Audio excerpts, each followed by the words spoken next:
resenha sobre a obra, sobre o romance O Lobo da Estepe, obra de 1927, de autoria do mestre alemão Hermann Hesse. É importante dizer, gente, que o Hermann Hesse é um autor ocidental que está totalmente embebido da tradição oriental. É um grande conhecedor da filosofia oriental, é alguém que escreveu também um livro chamado Siddhartha. Como vocês sabem, Siddhartha é o nome de Siddhartha Gautama, aquele que viria a ascender à condição de Buda, alcançando a sua iluminação, o seu nirvana. Esse príncipe da região norte da Índia, que deixaria ali a fortaleza de seu pai, que queria fazer com que Siddhartha não conhecesse o sofrimento da vida, para alcançar iluminações, chegando a mendigar, virando ali alguém que morava nas ruas, tentando alcançar esses aspectos de superação das dimensões do ego e do sofrimento. Então Hermann Hesse é alguém muito familiarizado com a tradição de uma espiritualidade que transcende os limites do judaico-cristianismo. E do que trata O Lobo da Estepe? Bom, quando a gente imagina um lobo da estepe, apesar de nós claramente pensarmos ali na alcateia, nesse coletivo de lobos que vão transitando pela estepe em busca de sobrevida, em busca dos seus alimentos, o lobo da estepe poderia ser aquela figura solitária, aquela figura ali não propriamente gregária, e isso se associa à questão do Harvey Haller. Bom, o narrador de O Lobo da Estepe é um aparentado da locatária, daquela que aluga um quarto de sua casa para o Harvey Haller. Harvey Haller é um senhor já de mais de 50 anos, hoje seria até, na verdade, nem um senhor, né? 50 anos hoje, uma idade, aliás, até jovem, mas para um século atrás, uma idade mais velha. E o Harvey Haller é um solteiro, é um solteirão, é um camarada que tem hábitos mais noturnos, alguém que lê com contumácia, um camarada que não está muito preocupado com o asseio burguês, a limpeza burguesa da casa. Aliás, é importante dizer que o narrador tem bastante lucidez sobre os traços históricos e classistas nos costumes mais recônditos, por exemplo, da dona da casa, que não deixa um traço de pó, um traço de poeira e de sujeira na sua casa. E um dos fatores que fizeram com que o próprio narrador aconselhasse a dona da casa não alugar o quarto para o Harvey Haller é a sua impressão de desleixado, que não se veste condignamente, que tem hábitos ali de bebida e fumo, que poderia ali sujar muito o quarto da dona da casa. Mas acontece que a falta de asseio exterior do Harvey Haller não diz qualquer respeito às suas preocupações, justamente. As suas preocupações estão voltadas para as questões últimas da vida. E o seu deslocamento em relação ao mundo é porque Harvey Haller, como lobo da estepe, como grande solitário, vive uma tensão em si. E a princípio o narrador coloca essa tensão como um deslocamento em relação a essa vida moderna, capitalista, consumista, repleta de anúncios em neon, repleta de discursos de vendas de produtos, que não diz respeito às procuras mais profundas de Harvey Haller. O que ele quer saber é o que ele está fazendo aqui. O que ele quer saber é se a dimensão do sofrimento pela qual ele passa tem algum sentido ou não. As referências a Friedrich Nietzsche, esse grande filósofo alemão, esse conterrâneo do Hermann Hesse, são completamente explícitas ao longo de O Lobo da Estepe. E aí? É possível engrandecer a vida como obra, como queria Friedrich Nietzsche, por exemplo, em seu livro Assim Falou Zaratustra, passando por cima da decrepitude que há de vir? Vale frisar que o Lobo da Estepe, o Harvey Haller, já era um homem de mais de 50 anos. Então ele estava enfrentando não a dimensão da virilidade, do ardor, do patos nietzschiano propriamente afirmador da vida. A vida já se estava denegando biologicamente e se estiolando rumo ao despenhadeiro da morte. Então esse sofrimento fazia algum sentido? O flerte com o suicídio era a dimensão para a qual o Harvey Haller se encaminhava? Nas suas leituras, no seu isolamento, na sua impaciência para com os costumes tradicionais, numa vida da qual ele se achava duplamente deslocado. Deslocado historicamente pela superfluidade, pelo vazio do consumismo capitalista, e deslocado existencialmente de uma vida cujo sentido ele buscava mas cujo sentido ele não alcançava, porque não percebia ali uma resposta definitiva para a dimensão que abre ali o ensaio do Albert Camus, esse grande escritor franco-argelino, o mito de Sísifo. Só há uma questão filosófica verdadeiramente séria: o suicídio. Saber se o mundo tem 3 ou 4 dimensões, resolver o mundo euclidianamente, na verdade, não toca ali o fundo mesmo da vida, que é olhar para os olhos vazios da caveira de Hamlet e responder à pergunta: ser ou não ser? Então, o lobo da estepe, essa expressão lobo, ela tem uma dimensão polissêmica. O lobo é aquele que é animal, que está imbuído da carnalidade sem consciência, que busca ali a satisfação dos instintos. Por outro lado, o lobo da estepe é alguém que peregrina a estepe não apenas por fome, porque não só de pão vive Harvey Haller, mas sim de toda a procura. E essa procura faz com que ele se aproxime de sua dimensão espiritual.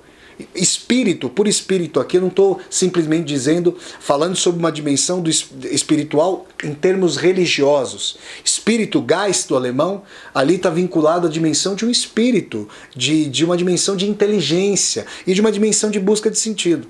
Harvey Haller como que oscila, essa é a primeira palavra do narrador, entre a sua dimensão de saciedade dos desejos. Ele até se irmana, ele até tem um caso com uma moça muito mais jovem, a leva ali para casa, flerta com ela, tenta consumar ali a sua dimensão de ardor e de amor, mas ao mesmo tempo tem essa procura inequívoca e se isola de tudo e de todos, porque não percebe que a realidade odierna, a realidade contemporânea pode saciá-lo ou abrir portas e ampliar seus horizontes para essa procura.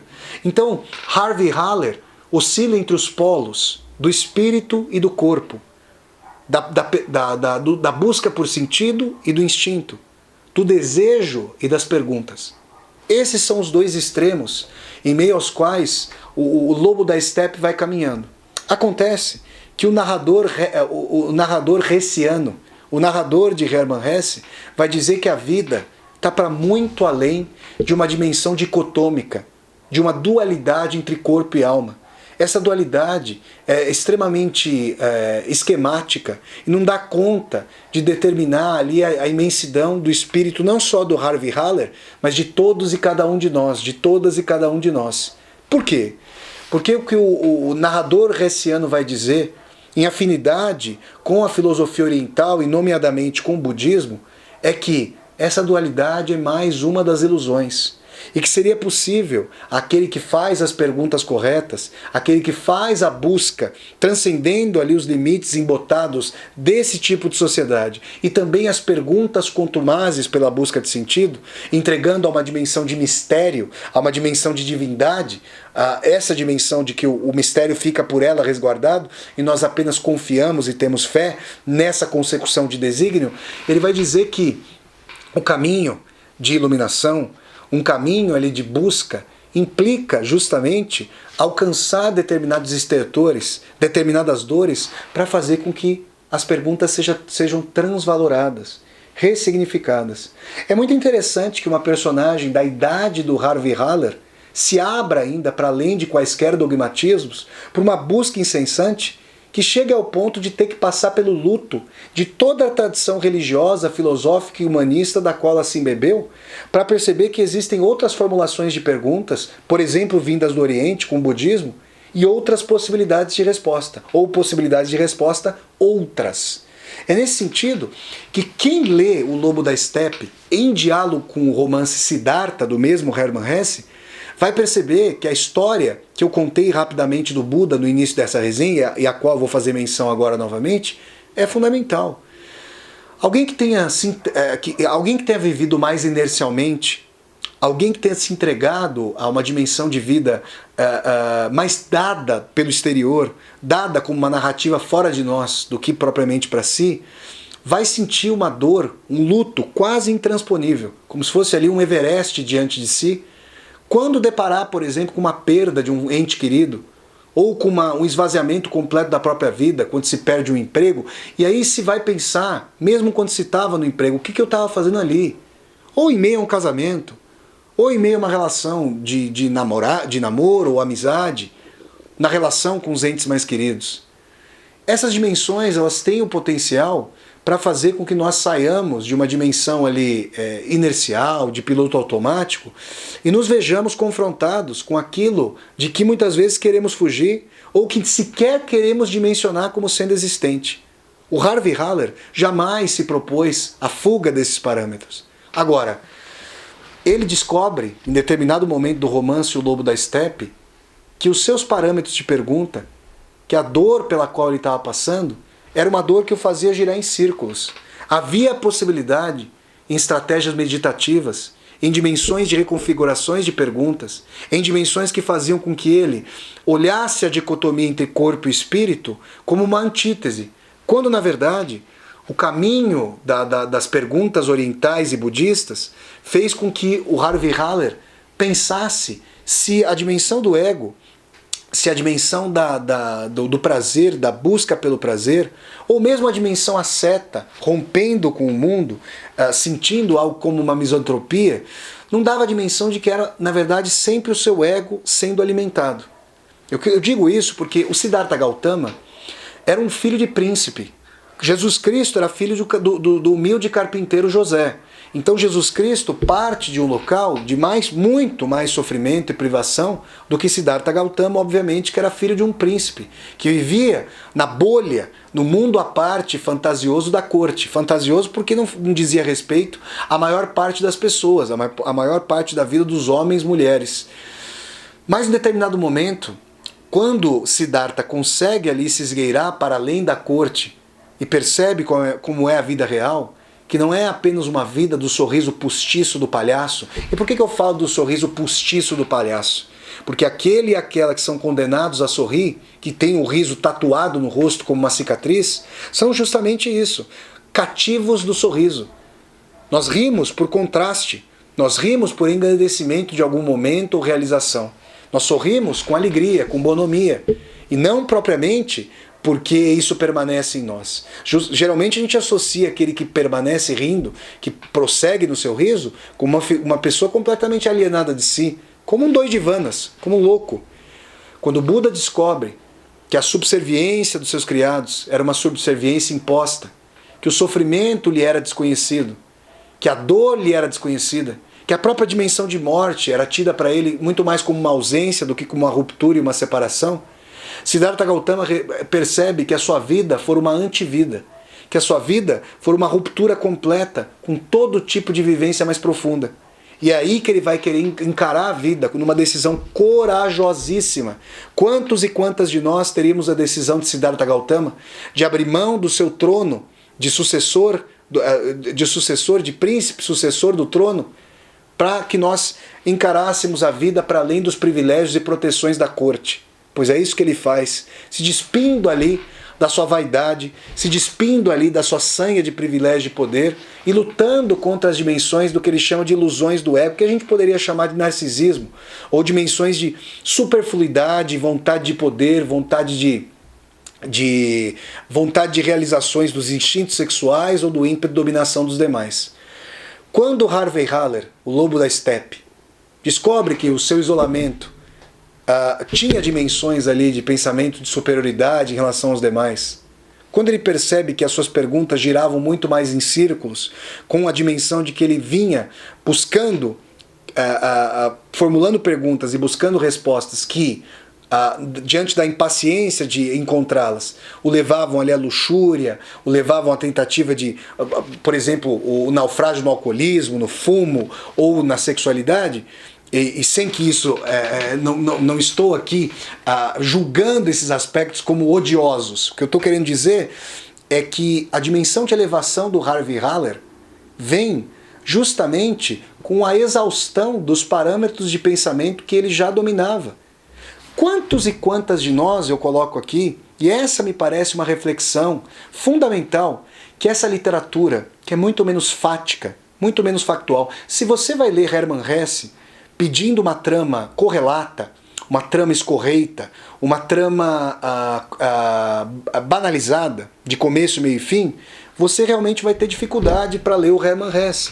Agora, se você é uma pessoa questionadora, se você é uma pessoa que não está satisfeita ou satisfeito com os parâmetros da sua própria vida ou da vida que é oferecida a nós, se você tem muitas dúvidas, e eu não digo que você possa ou não, que você tenha ou não uma espiritualidade, ou que você se coloque essas questões, mas se você é uma pessoa que tem abertura para a formulação de novas questões, que tem curiosidade antidogmática por excelência para se propor novas investigações, se você duvida e faz com que a dúvida, o ceticismo, se volte contra a própria dúvida, é interessante perceber a trajetória de um leitor contumaz, de um intelectual, de um senhor misantropo, solitário, que, no momento ali de mais dor, tentando significar as suas angústias, se abre para uma nova linha de perguntas e tem aquilo que a tradição, quando nós acompanhamos a vida dos santos,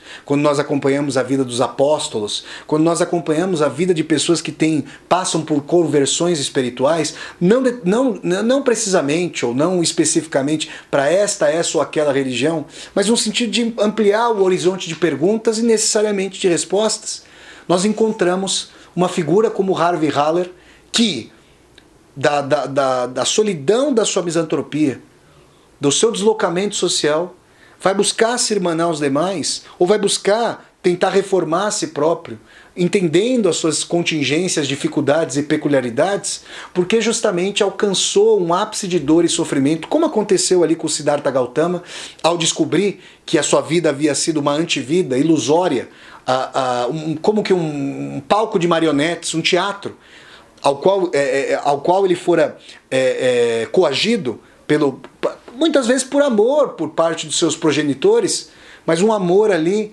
que o mimava, que o impedia de observar as agruras mesmas da vida. Então quero dizer a vocês que a trajetória do Harvey Haller me é muito simpática e parece que é muito interessante para todas e todos vocês que estão assistindo a essa resenha. Por quê? Porque se um dia, e se é que já não aconteceu isso para você, se um dia você chegar a um momento de virada, e ainda que você não perceba que esse momento de virada possa vir, aquela dimensão de encruzilhada, todas as pessoas que já depararam com uma encruzilhada sabem que o único caminho linear, retilíneo, em face de uma encruzilhada é o caminho de volta. Só que se você já chegou a uma encruzilhada, esse caminho de volta já não existe mais. Porque você não volta de uma encruzilhada, e uma encruzilhada aqui menos física do que existencial e agônica, para de onde você veio. Você não volta para lá. Porque você foi levado até a encruzilhada, ainda que você não quisesse ter chegado até ali. Isso significa que a dor agora precisa ser extirpada, é o que você sente. Todos nós que já passamos por crises lancinantes, já sentimos isso. Aliás, encruzilhada tem no seu coração, no seu útero, no seu seio, a palavra cruz. E a raiz da palavra crise remete à cruz. E a raiz da palavra cruz remete à crise. Então vocês percebem? É preciso desviar o caminho para suplantar a encruzilhada. E é nesse sentido que o Harvey Haller, no momento de crise lancinante, questiona os seus próprios paradigmas. E Hermann Hesse vai sugerir que a dimensão ocidental, uma dimensão que fez preterir várias dimensões do ser em função do consumismo, em função de um pragmatismo científico de meios com vista a fins, querendo reduzir o humano e o ser à sua condição biologizante, à sua condição de dominador da natureza, numa dominação, e hoje a nossa época mostra isso com muito mais força do que há um século, quando Hermann Hesse escreveu O Lobo da Estepe, numa dominação da natureza que se reveste como dominação de nós mesmos. Nós, criadores, somos vítimas das criaturas, das nossas descobertas, que agora numa dinâmica de superfluidade e de sanha de consumo e produção, nos escraviza. Então, Hermann Hesse, nesse romance sumamente existencial, nesse romance sumamente indagador, nesse anti-romance em termos de factualidade narrativa, vai acompanhar as perguntas e dores do Harvey Haller, o Lobo da Estepe, para que nós mergulhemos nessa narrativa caudalosa, nessa narrativa lancinante, nessa narrativa que é muito mais uma sucessão em cascata de perguntas e desestabilização dos nossos parâmetros de vivência no Lobo da Estepe. Se você que está assistindo a esse vídeo já teve curiosidade para tomar um chá de cipó chamado ayahuasca, eu peço que você pesquise a respeito disso. Eu já participei, né, de cerimônias do Santo Daime ou da União do Vegetal, ou mesmo em locais menores, e a experiência com ayahuasca, eu estou citando isso porque a experiência com ayahuasca para mim teve muito próxima da dimensão de expansão do espaço e do tempo, como fusão espaço-tempo, durante a leitura do Lobo da Estepe. A leitura desestabilizadora, a leitura que rompe a dimensão de uma descrição paulatina, concreta, de lugar, de tempo, essa dimensão que procura raízes do ser, foi muito próxima da desestabilização benéfica e expansora do ayahuasca. Então, se você tem curiosidade, acompanhe as discussões sobre o ayahuasca feitas pelo neurocientista Siddhartha Ribeiro. Vejam, tem o mesmo nome do Siddhartha Gautama e da personagem do Hermann Hesse. O Siddhartha Ribeiro é um neurocientista brasileiro que faz uso do ayahuasca, desse chá, e toma isso de maneira benéfica tanto para as constituições neurais quanto para as buscas filosóficas.